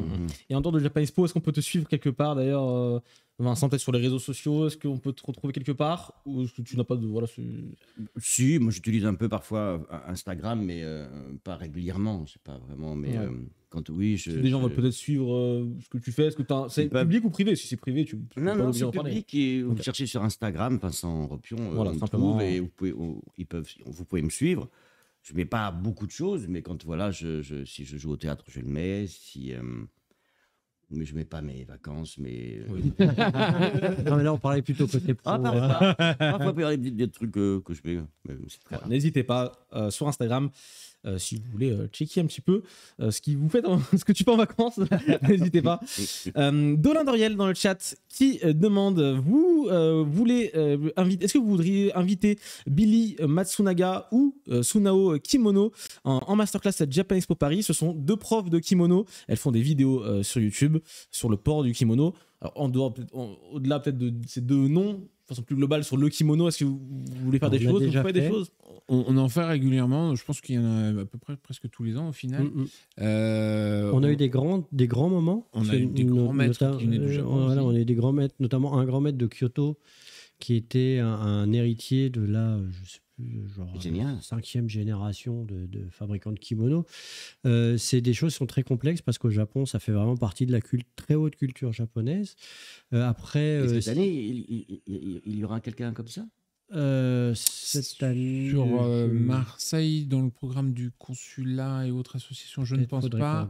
À Paris, j'en ai pas vu pour le moment. Ça m'intéresserait. Ouais, c'est hyper passionnant. Là, on a à Marseille, par exemple, il y a 2 chefs de cuisine qui viennent et qui vont fabriquer des soba, qui sont des nouilles de sarrasin traditionnelles japonaises, et ils vont venir montrer aux gens, ils vont les faire devant le public, quoi. Et c'est pareil, c'est à la japonaise, donc c'est des gestes hyper précis, c'est magnifique. Et dans le kimono, il faut savoir si c'est la fabrication du kimono ou si c'est le port du kimono, parce que c'est 2 choses qui sont différentes. Là, dans le chat, ils avaient l'air de parler plutôt du port. Ça veut dire s'il y a des gens spécialisés dans fabriquer le kimono proprement, il y en a d'autres, c'est vraiment dans le mettre sur les gens, parce que ça habille d'une manière très spécifique, très spéciale. Il y a un ordre, on peut pas... Enfin bon, c'est le Japon, donc tout est très codifié. C'est assez passionnant. Ce sont des gens, on les connaît pas forcément, mais nous, des gens qui font de la vulgarisation, c'est génial à partager. Donc, si vous avez des liens, n'hésitez pas à nous les balancer et on enverra les équipes dessus pour voir si on peut faire, parce que évidemment, le kimono fait partie des grands sujets sur le festival. C'est passionnant. L'année où on a fait venir ce grand maître de Kyoto, il a quand même habillé des gens du public qui ont défilé pour lui, et il a fait gagner un des kimonos. C'est des kimonos, ils valent le prix d'une bagnole, donc c'est... Ah oui, je peux pas rester. Il était parti dans un délire où il a fait... il avait teint tout le kimono au café, par exemple. Enfin, c'est des grands délires comme ça. Non, mais c'est passionnant. C'est génial. Ça m'intéresse. C'est génial. Très, très bien. Question suivante, Clairvy 277 qui demande est-ce qu'il y aura des vestiaires ou des espaces pour pouvoir y laisser ses affaires gratuits pour les cosplayers? Alors non, il y a une consigne, mais qui n'est pas gratuite. Ah, il y a un vestiaire. Il y a un vestiaire où on peut se changer, mais on ne peut pas laisser ses affaires. Du coup, on peut se changer dans le vestiaire sans problème. Après, par contre, si vous avez un sac ou quoi que ce soit que vous voulez laisser dans le vestiaire, non, il n'y a pas de vestiaire gratuit. Il faut aller à la consigne. Et de mémoire, c'est 5 € par jour. C'est ça. Ryuene qui demande pourra-t-on prendre des bouteilles de 1,5 litre à Marseille, ou ça va être interdit par la sécurité cette année? Alors, le souci des bouteilles d'eau à Marseille, c'est qu'ils ont l'habitude du stade Vélodrome à côté où tout ça est interdit. Donc, ça dépend normalement, nos consignes à nous, c'est de dire les bouteilles d'eau sont autorisées. Après, on préfère que vous veniez avec des gourdes, c'est plus écologique que les bouteilles en plastique. Mais si vous venez avec une bouteille d'eau, je dirais que normalement, vous allez passer. Mais si vous tombez sur un agent de sécu qui n'a pas bien écouté le briefing... Il n'est pas impossible. Pourquoi c'est interdit les bouteilles d'eau sinon? Parce que ça peut être des projectiles. Ah oui, non, mais c'est le côté Vélodrome, c'est pas chez nous. Je veux dire, c'est nous, ça servira jamais. Je retrouver avec une bouteille d'eau sur la gueule. Non. Si tu vas au stade, au match de foot, mais dans le festival, non. Ah non, parce que ça donne sur le même. Oui, même en fait, le parking du parc Chano où tu seras ce week-end, c'est le parking du stade Vélodrome. Donc en fait, jeudi soir, tu ne seras pas encore arrivé, mais il y a un match de Coupe d'Europe contre le Villarreal. Ça va être donc un petit peu chaud comme ambiance pour le montage. Et dimanche soir, donc au moment où c'est fini, il y aura un autre match contre c'est Nantes ou Reims, je ne sais plus, match de championnat. Donc on est vraiment de l'ambiance. Dans l'ambiance. Il y a certains invités japonais qui nous ont même demandé parfois à aller voir les matchs et ça donne des souvenirs un peu épiques. Ça a donné dans nos souvenirs les plus intenses. Le premier japonais qui est venu à Marseille s'est pris des bombes lacrymogènes. Voilà. Et il avait les yeux comme ça, et nous on était là, c'est la fin du monde, ils vont retourner au Japon, ils vont dire que c'est... Et en fait le mec était c'est génial, j'ai vu un vrai match de foot avec une... Et nous derrière... Oui, il s'est dit c'est ça, c'est vrai. C'était le vrai, la tradition. Mais vraiment avec les deux. Remarque, il n'a pas tort. Oui, c'est. Ça devient la tradition. Mais voilà, donc, donc ils refusent les bouteilles d'eau à cause de ce risque de les transformer en projectiles. Sur les bouteilles d'eau, il y a ça, et probant chez nous, ils ne veulent pas vérifier quels sont les liquides que vous avez dans votre bouteille. Donc souvent, ils limitent les contenances à des plus petits volumes. Donc genre, la gourde de 750 millilitres, ça passe sans problème. La bouteille d'1,5 litre, normalement, elle est tolérée. Après, avec les incidents, avec les attentats qu'il y a eu en Israël et les incidents et les attentats qu'on a eu en France, le niveau de vigilance est plus élevé. Donc, il n'est pas dit que la préfecture de police donne des consignes pour qu'on limite certaines choses à l'approche du festival. On n'en a pas eu vent, mais ça peut toujours tomber. On a une commission, par exemple, de sécurité jeudi. Si cette commission de sécurité incendie relaye quelques informations de leurs collègues qui nous disent vous ferez attention, il y a un risque élevé, machin truc, il faudra être plus vigilant, on sera obligé d'appliquer. Et puis, si vous n'avez pas de bouteille d'eau, n'hésitez pas à acheter un petit sou. Il est bon. Il est formidable. Il est bon. Allez, on continue avec Karakura. Les restrictions sanitaires sont-elles totalement supprimées pour Japan Expo Paris parce qu'il y a un léger regain du Covid en ce moment, pardon, je ne suis pas au courant. Alors, le truc, c'est qu'on est trop loin pour ça. Évidemment. Actuellement, aujourd'hui, on n'a pas eu d'informations particulières qui concernent les restrictions éventuelles sanitaires. Très bien. Je ne sais pas si on peut lire ce genre de commentaires. Moi, la palpation me manque. Mais ça veut dire quoi, ça? Je ne sais pas. La palpation, c'est les agents de sécu qui te fouillent. Ah oui, bien sûr. Voilà. Et donc, chacun du coup... voilà. C'est délire, bon, on va pas juger. Mais... C'est une partie de l'expérience Japan Expo, se faire palper à l'entrée. C'est super. Allez, Fred83FR qui demande normal que Kotobuki apparaisse sur l'appli seulement le vendredi? Oui, c'est ce que je constatais. Donc là, honnêtement, je ne saurais quoi dire. Parce que quand on va, par contre, dans le planning, il est indiqué vendredi, samedi, dimanche. Donc, je pense que nos camarades en charge de l'information sur le site internet ont oublié de cocher samedi, dimanche, tout simplement. Mais quand vous regardez dans planning, vous voyez que c'est un des invités. Il est samedi en dédicace, dimanche en conférence. Donc, et puis c'est celui que tu veux rencontrer. S'il était là que le vendredi, qui a décidé du site Hunter. Donc, super. Voilà. Mais il est là les 3 jours. Très bien. Et effectivement, dans le planning, vous l'avez. Par contre, je ne sais pas, mais s'il nous regarde dans le chat, il va vite corriger. Et voilà, ça va vite être corrigé. Parce que je pense que c'est juste qu'il a oublié de cocher samedi, dimanche. Très bien. Allez, on prend quelques questions avant de passer à la suite. Possible de commander la gourde pour ceux qui ne peuvent pas venir à Marseille. Si voilà, je ne viens pas à Marseille, mais je la veux absolument. On peut l'acheter quelque part? On va la mettre en ligne sur le site de notre partenaire officiel, l'Univers des fans. Donc l'universdesfans.com, mais je pense que les modérateurs vont mettre dans le chat. C'est pas encore dispo parce que la gourde, on l'a reçue il y a pas très longtemps. On avait eu des prototypes qu'on avait pu vous montrer et maintenant on a reçu les produits qui sont en métal avec un bouchon full métal et petite déco en bois. Enfin, c'est très très belle. Et simplement, effectivement, mais très belle. Elles sont toutes parties pour Marseille, là, les gourdes. Donc, elles ne seront mises en vente qu'au retour, s'il en reste. Évidemment. Voilà. Évidemment. Avez-vous montré les shikishi de Monsieur Kotobuki? Je sais que tu en avais quelques-uns là. Je ne sais pas si celui de Monsieur Kotobuki est présent. Je te laisse checker. En attendant, on peut poser... Il est beau. Il faut venir sur le festival pour le voir. Évidemment. Tu l'as? Bah, il l'a, c'est pas voilà. Donc, hop, il nous a fait un mix. Ah oui, c'est pas mal. On voit donc, hop, oula, c'est pas facile ça. Rio, voilà. C'est dur. Char Aznable, et puis en dessous des personnages de Toshinden et Saber Marionneji. Voilà, donc c'est un joli mélange de différents personnages de séries sur lesquels il a travaillé. Et c'est une illustration inédite? Eh ben, c'est une illustration inédite. C'est magnifique. C'est super. Franchement, pour l'occasion. Juste pour ça, ça vaut le coup d'aller le rencontrer. Dernière question. Xenom Hill, ça concerne la chaîne Twitch. Ça tombe bien, on y est actuellement. Quels sont les horaires de diffusion pour la scène Ichigo sur Twitch pendant le salon? Il faut suivre les horaires de diffusion C'est de. constant, donc voilà. ça va être Toute la journée, on peut le dire en gros, quasiment. ça, grosso modo de 9h30 à 17h30.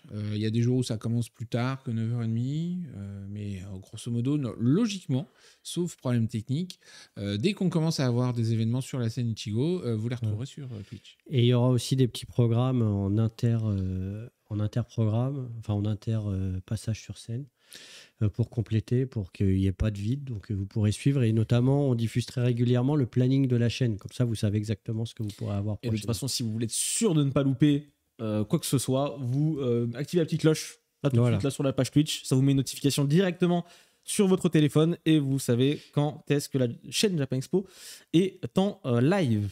Voilà. Et il y a des chances qu'elles soient en miroir la nuit. Effectivement. Pour continuer à diffuser. On vous fait gagner des goodies de Japan Expo Sud uniquement à venir retirer du coup sur le salon, venir chercher sur le salon. C'est les goodies qu'on a montré plus ou moins, tout ce qu'on a montré depuis le début. Je crois que c'est le mug, les badges. Pas la statuette. Hein.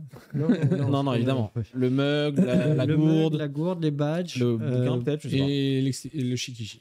Shikishi. Non, que les produits de Japan Expo. Japan Expo. Que les produits Japan Expo. Parce que sinon, notre partenaire, il va râler. Effectivement. Le mug, les badges et la gourde. Très bien. Les badges. Ils sont dedans, là. Pour participer, c'est simple. Il faut tout simplement taper Marseille dans le chat. Vous écrivez Marseille et vous participez automatiquement pour le concours. Évitez de jouer si vous ne venez pas à Japan Expo Marseille. Ouais. Parce que ce serait bête de priver quelqu'un de gagner le lot. Et vous avez jusqu'à mercredi midi pour répondre, vous manifester en message privé à Japan Expo pour vous donner vos infos. Et venir chercher vos lots sur le stand de l'univers des fans, la boutique partenaire de Japan Expo de distribuer nos produits derrière. Qui aura récupéré vos noms grâce à... Pour les gagnants, on vous donnera... Alors Paul Yaken, c'est quoi ce truc de rebelle là? Paris. Nantes. On devrait faire ça la prochaine fois pour avoir un sondage pour savoir les villes que les gens veulent pour le prochain Japan Expo. Effectivement, on fera ça un de ces jours, ne vous inquiétez pas.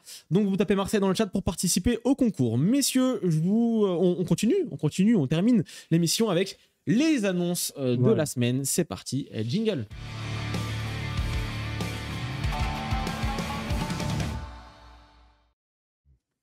On est parti pour les annonces de la soirée. Et aux portes de Japan Expo Marseille, on a pas mal de d'annonces de dernière minute à vous faire. Déjà, messieurs. Pour les infos pratiques, sur le site, sur l'application mobile, il y a le plan du festival. Et c'est très important parce que ça nous est souvent demandé et ça permet de bien se repérer. Alors, le Ichigo est tronqué, mais Ichigo, c'est pas juste le petit, ça descend. Mais... Évidemment.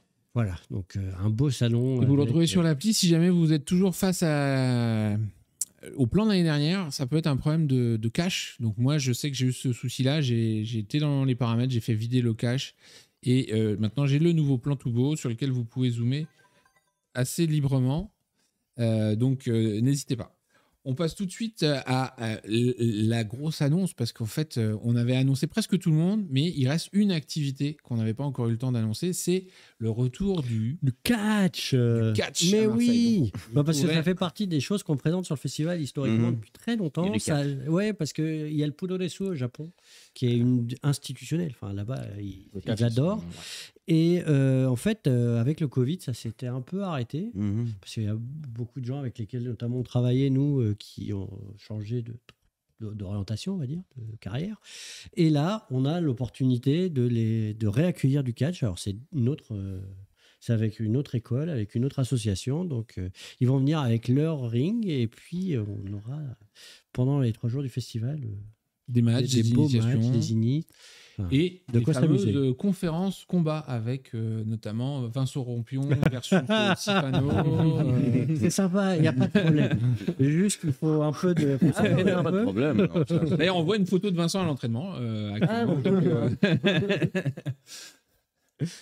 Donc le catch est de retour et je pense que ça fera plaisir à tous les fans.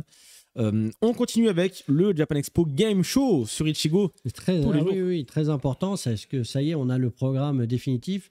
Les Japan Expo Game Show, c'est des jeux façon jeu télé sur scène où il y a des invités qui montent et qui sont rejoints par des membres du public pour s'affronter, alors de manière tout à fait amicale. Et un des deux membres du jeu public. vidéo. Non, c'est des jeux genre dessiner c'est gagner, voilà. c'est mime, marrant, des quiz audio, des choses comme ça. Voilà. j'adore. C'est vraiment comme un jeu télé. C'est cool. Et les invités participent à ça. En fait, il y a 2 équipes, donc généralement il y a 2 invités dans chaque équipe et une personne du public qui participe avec eux. Donc c'est 2 équipes à l'image de 3. des burger quiz, des choses comme Oui, ça. j'adore. Et je vais participer à ça. Alors là, a Pas priori, cette fois. comme Mince alors. Mais du coup, il faudra revenir. mais on avait déjà programmé pas mal de gens et on a fait appel à toi un peu tardivement. C'est notre faute. C'est pour Prochaine ça que je dis, Une grande faute, c'est pas que Vincent ne voulait pas, c'est nous qui avons un peu fait appel à ses services trop tard. Je l'avoue, parce qu'effectivement, il y a eu une petite incompréhension. On avait validé que tu venais. Bref, on va pas réécrire envers du l'histoire, décor. mais- Et on s'est pas forcément compris. Et donc, du coup, il croyait qu'on avait validé que tu venais à Paris. Et on dit, mais du coup, il vient pas à Marseille. Et bah non, c'est pour Paris. Et voilà. Donc, il y a eu un petit problème de communication interne qui Cela fait dit, que. pour la prochaine fois où tu viendras. Voilà, mais ce n'est que tu partie participeras au remise. Japan Expo. On a bien J'adore les compris jeux. que tu Bah oui, adores les non, jeux. ça, Donc, c'est sympa. c'était terrible. Ah, et il y a Ed qui veut faire équipe avec toi. Donc, je te présenterai Ed sur le festival. Mada, dis pas ça maintenant, il va plus dormir jusqu'au festival maintenant. Le plaisir, c'est qui aide. C'est un influenceur qui parle manga et qui va notamment animer une conférence dont on parlera après sur voilà. Il va vite. On fera équipe, moi je veux bien, avec plaisir. Et du coup, vous avez vu juste avant le programme des 3 Japan Expo Game Show qui vont vite aussi côté régie. Du coup, ils sont tous repartis. Il y a un autre événement dont on n'a pas parlé, mais là pour le coup, si tu veux t'incruster, il n'y a pas de problème. C'est alors, du coup, on revient sur le Japan Expo Game Show. Donc, vendredi, UNPA, samedi, avec les Star Seeds. Dimanche, il y aura une équipe, vraisemblablement Arnaud Padawan, New Titoff et une autre Haro Sifano, je crois. Ou alors, voilà. À voir sur place. À voir sur place. Vous découvrirez. Et on passe du coup au concert Pokémon. Alors, on avait eu le plaisir d'accueillir Jean-Marc Anthony Cabella, chanteur des génériques de Pokémon, sur Japan Expo Orléans. Et surprise le dimanche soir, il avait fait monter tous ses camarades invités pour chanter avec lui. Donc Brigitte Lecordier, Arnaud Laurent étaient montés pour chanter avec lui. Et là, on s'est dit que plutôt que de l'improviser, on va le préparer. Et donc du coup, dimanche à 17h, il y aura encore plus de monde sur il y aura, vous voyez, Astérisme, Shaodo, Starry Sky, Star Seeds, UNPA avec Jean-Marc Anthony pour chanter les génériques de Pokémon. Et là, si tu es encore là et que tu veux y aller, on peut toujours trouver un micro pour toi, Vincent. Voilà. Oui, le show. Faudra réviser un petit peu. Mais sachant que là, il y a des francophones, des anglophones, des nipponophones. Enfin, ça va être. Ça va être une jolie Ça va être cacophonie. épique. Ça va être épique. Donc, on parlait musique. Alors, il y aura du rock avec Astérisme. Bah, du métal. Du rock metal, ouais. Et Starry Sky, du coup. De la J-pop avec UNPA. Du rap avec Shaodo. C'était le clip qu'on voyait en introduction de cette émission. C'est très chic. Des inspirations K-pop avec Star Seeds. De la musique folklorique avec Yuzu Natsumi. On voit là avec son shamisen. De la musique de dessin animé avec Jean-Marc Anthony Cabella. Donc Pokémon, mais pas que. Et évidemment, plein de J-musique à retrouver sur le stand de Patchy Patchy Project. Un beau panel musique à retrouver à Marseille Ça va être ce week-end. énorme. Effectivement, on continue avec la nouveauté de cette année, l'espace jeux vidéo. Ah, c'est pas, Alors, je suis pas d'accord avec les c'est pas nouveautés, une là. nouveauté. Alors, C'est Ce qui est marqué sur le conducteur. on en reparlera avec les gens qui font le conducteur. C'est pas tant une nouveauté que On l'a un beaucoup retour en agrandi, en force. fait. Voilà, on lui a réétoffé. On l'a réétoffé. Mm. Je crois qu'ils te tentent des pièges pour voir si tu suis d'une année à l'autre. Ah, bah, si on en est là maintenant. Donc, tournoi Mario Kart Deluxe 8 ou 8 Deluxe d'ailleurs, je pense. Street Fighter 6. 6 Voilà. Et Street Tekken Fighter 8. 6 et Tekken 8, exactement. Tekken 8. Des PS5, des Switch, des PC à disposition et des jeux de rythme dansant. J'aime beaucoup. Il y avait marqué DDR, mais ils n'étaient pas sûrs que c'était vraiment Dance Dance Revolution. Et quand on donc, leur a ils ont demandé de préféré- prouver que c'était, enfin de vérifier que c'était bien DDR, ils n'ont pas eu la confirmation. Donc, du coup, c'est il y aura devenu des jeux de rythme, Jeux de rythme dansant, des Voilà. JRD. des JRD à la place des DDR. Comme ça, on va parler que en acronyme jusqu'à la fin de l'émission. Manga animé, on est bien loti cette année avec Tsukasa Kotobuki, dont on parlait tout à l'heure, qui a donc participé à Nicky Larson Private Eyes, mais aussi qui est le character designer de Mobile Suit Gundam The Origin. C'est un disciple de Yasuhiko Yoshikazu, pour ceux qui connaissent. Donc c'est vraiment quelqu'un d'épatant à rencontrer. Il vient avec Mamoru Yokota. Voilà, qui a travaillé notamment, mais pas que, sur Death Note et Naruto Shippuden. C'est un des grands, enfin, c'est un des mecs qui est partout, tout le temps. Enfin, voilà, il est Quest Dino Daiboken, par exemple. Voilà, par exemple. On aura également donc Vincent qui sera parmi nous, Vincent Ropion, la voix. Donc on a dit beaucoup Nicky Larson, mais tu avais cité aussi Reiichido dans le Collège Foufoufou, Julian Storm dans Ranma Me. Voilà, donc que du beau. Alors nous, une voix culte comme on dit. Une voix culte, les amis. Larson, mais c'est vrai que je pense, tu parlais du top Animeland, le fait que tu aies été et Nicky et Ray. C'était quand même grandiose. Ouais, mais quand même, Nicky Larson. Il y a des répliques du Collège Foufou qu'on se cite à quasiment tous les jours. Hein, Et comme ça, voilà. Et au bureau, on le fait. Il y a les plus jeunes aujourd'hui, ils nous regardent un peu. Ils sont trop tarés, les vieux, mais. Toujours en manga animé, vous n'hésiterez pas à aller faire un tour sur l'exposition qui fête les 50 ans de Blackjack par le Blackjack de Osamu Tezuka. L'exposition spéciale de Tsukasa Ojo qui finit sa petite tournée de France, puisqu'on a fait à Paris, à Orléans, et elle vient à Marseille là dans une version agrandie par rapport à Orléans d'ailleurs. Un hommage à Buichi Terasawa, tout à fait. Voilà. Qui nous a quittés en septembre, le créateur de Cobra. Et on trouvera également un magnifique stand d'impression 3D qui présente également des dioramas. Voilà, qui font partie des options pour le futur du diorama et de la statue. C'est à découvrir. Le cosplay. Il n'y a pas de Japan Expo sans cosplay. Le samedi à 14h30, il y a la sélection française du WCS, le World Cosplay Summit. Donc, on va choisir les Français qui partiront à Nagoya représenter la France dans un concours de cosplay international. Wow. Donc, c'est assez sympa. Puis, un voyage au Japon à la clé, c'est toujours rigolo. Et bien sûr, un deuxième cosplay show le dimanche à 13h. Et vous retrouverez sur l'espace, sur le village cosplay, et donc sur les stands de CG, etc., tout un tas de cosplayers qui viennent présenter leurs heures, expliquer leurs techniques, etc., qui sont en dédicace, en photo pour vous, et notamment tout un tas de gens qui ont participé à l'Extreme Cosplay Gathering, donc le concours mondial également, qui est organisé par Japan Expo et dont la finale a lieu, pour le coup, là, à Paris, cet été, le 13 juillet. Exactement.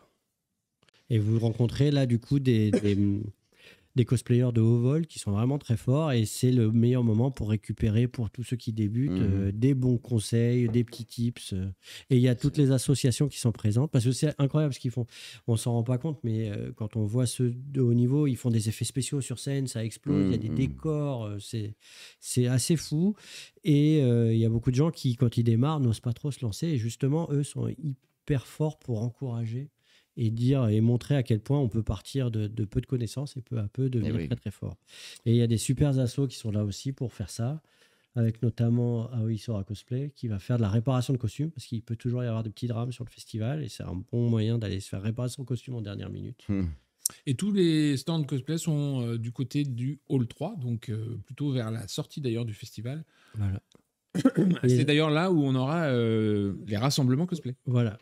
Qui sont une nouveauté. Alors, il y a eu souvent des rassemblements naturels de cosplayers. Là, ce sera annoncé, planifié. Donc, regardez le planning en ligne et vous aurez les rassemblements cosplay. Comme ça, vous saurez quels sont les personnages dans lesquels vous devriez vous déguiser pour aller à ces rassemblements où il y aura des super photos. C'est un bon moment de détente et un bon moment pour rencontrer plein de gens qui aiment la même chose que vous. Par exemple, là, on en a un vendredi à 11h. C'est dommage que tu dupliques pas le téléphone. Ah, mais ça c'est... Régie. Ça peut compliquer, là. Il y a la régie qui vient de lever les yeux au ciel. Je comprends pas pourquoi. Donc, vous voulez retrouver tous ces événements sur l'appli. Très bien. Côté culture et tradition, messieurs, qu'est-ce qu'on pourra retrouver? On en a parlé un petit peu pendant l'émission également. Alors, on a mis cette année à l'entrée du festival tout un tas, quasiment tout l'espace culture et tradition. Vous allez retrouver le stand du consulat du Japon à Marseille, vous allez retrouver du UV calligraphie, l'exposition château japonais, elle est dans le hall 3, mais Vous avez énormément d'activités. Alors, ça va aller de l'origami. On parlait de kimono. Et il y a de la poterie, il y a des expositions. Il y a vraiment plein de choses sur le stand. Et on a de la chance cette année que le consulat organise une exposition sur les jeux et jouets traditionnels japonais. Donc, pareil, de grandes curiosités à découvrir. Notamment le jeu de Go et de shogi. Voilà. J'ai parlé de l'exposition château japonais. Donc, si vous n'avez pas eu l'occasion d'aller au Japon ou si vous avez déjà eu l'occasion, c'est un très bon moyen de découvrir. Et sur le stand du consulat, vous pouvez aussi vous informer. Si vous prévoyez un voyage au Japon, il y a des spécialistes qui seront là pour partager tous les bons tuyaux sur un voyage à préparer au Japon. Et pour être en forme pour votre long voyage au Japon, rien de tel que la pratique des arts martiaux, n'est-ce pas? Voilà. Allez, la transition. Ok, c'est parfait. Et puis quand on s'est bien fait mal. Alors, pas tout de suite. Faut pas Aikido, Kendo, Karaté, Shorinji Kempo et Budo. Toutes ces disciplines seront donc présentes les 3 jours du festival pour démonstration ou initiation. Initiation, ça veut dire que c'est très important. Vous pouvez voir les gens faire, mais vous pouvez aussi pratiquer. Waouh. Très bien. Et effectivement, une fois que vous avez fait ça, vous êtes un peu fatigué et on vous conseille d'aller vous détendre en regardant nos chefs. Vous préparez des nouilles, des pâtisseries. C'est qui les chefs Takano? Les chefs Takano, donc c'est des chefs qui viennent du Japon, dont on parlait tout à l'heure, et qui vont venir présenter leur technique de fabrication de soba. Qui mettent leur restaurant entre parenthèses le temps de venir. Génial. Ils feront des... Et on peut? On pourra déguster leur plat. Voilà, c'est juste qu'il y en a très peu. Parce que comme ils le font d'une manière très traditionnelle, il y en a très très peu. Il y en a très peu. Après, ils seront présents dans un restaurant à Marseille en résidence pendant... combien? 2 semaines? Ouais, 2 semaines après le festival, ils sont en résidence dans un restaurant à Paris. Et pendant le festival, ils sont sur le festival et ils montrent comment on fait les soba. Donc, ils sont des nouilles très, très, très traditionnelles du Japon, fait à partir de soba, qui est donc le sarrasin japonais, qui n'est pas tout à fait comme le sarrasin qu'on connaît ici. Et surtout, c'est une technique de préparation qui est à la fois hyper simple, mais qui, comme toutes les choses très simples, pour être très, très bonnes, sont en fait très, très dures à avoir en termes de coup de main, parce que comme il n'y a pas de gluten dans ces pâtes-là, pour les faire tenir, c'est très, très chaud. Ah, oui. Et la plupart des soba qu'on mange en France, il y a un peu de farine dedans, de blé, justement pour avoir le gluten qui permet de faire tenir la pâte, alors que la vraie japonaise, il n'y a pas de gluten dedans, il n'y a que du sarrasin, mais il faut le coup de pâte pour... Moi, par exemple, je ne pourrais pas manger leur plat. Il veut manger le jeu, non. Alors, les plats. Il y aura la possibilité de manger des spécialités japonaises parce que les plats qu'on te proposera le midi seront effectivement. Mais ça ne sera pas des chefs Takano. Mais ça ne sera pas les chefs Takano. On peut essayer de voir avec eux s'ils peuvent faire un plat spécial. Il y a Monsieur Ropion, le seiyuu de Ryo Saeba, qui exige, qui demande gentiment. Ça se demande. Ça se négocie. Et puis après, il faut faire un petit tour au Reiki et au Shiatsu pour se faire masser. C'est aussi un bon moyen. Une fois que tu as mangé les soba, il faut aller faire les confiseries japonaises chez Emma Obadina. Et après, tu te détends. Voilà. Et après, c'est l'heure de rentrer à la maison. Voilà. On a aussi tout un tas de... Parce qu'on s'est endormi. Le Reiki là, et le Shiatsu, c'est deux trucs. Enfin, ça détend. C'est ouf. Non, mais là, on peut avoir des séances, là. Même pas. Si tu peux, mais le problème, c'est qu'on risque d'avoir plein de gens autour qui attendent. C'est la voix de Nicky Larson. C'est pas grave. D'accord. Bon, on va s'arranger. Et pour les initiations, il n'y a pas besoin de s'inscrire. Vous venez simplement sur place et vous suivez les instructions. Voilà. Le web. Donc, nos amis influenceurs, youtubeurs, créateurs de contenu, on a le plaisir d'accueillir, on l'a déjà annoncé, tout le monde, je pense. Oui, tout le monde a été annoncé. Mais Crazy Bomb World qui diffusera en avant-première, et ça, je ne suis pas sûr qu'on l'ait dit encore, leur vidéo résumé foireux Jujutsu Kaisen 0 sur la scène Ichigo le vendredi à 16h45. Et après, ils répondront à vos questions. Voilà. Et le fou sera donc... tu vois, on parlait de Ed tout à l'heure. Vincent, c'est lui qui t'a proposé de faire le jeu avec toi. Oui, d'accord, Ed. Et qui déjà, je crois. Qui, du coup, animera son émission comme à la maison en direct de la scène Sakura. Il recevra notamment le samedi à 10h15 New Titeuf et Sifano à 15h30 le même jour, la même scène. Voilà. Il présentera également la conférence hommage à Buichi Terasawa dont on a parlé tout à l'heure. Avec Isan Manga et Ludwig de la bande animée. Voilà, le dimanche à 14h15. On parlait de Yu-Gi-Oh! Un petit peu plus tôt dans l'émission.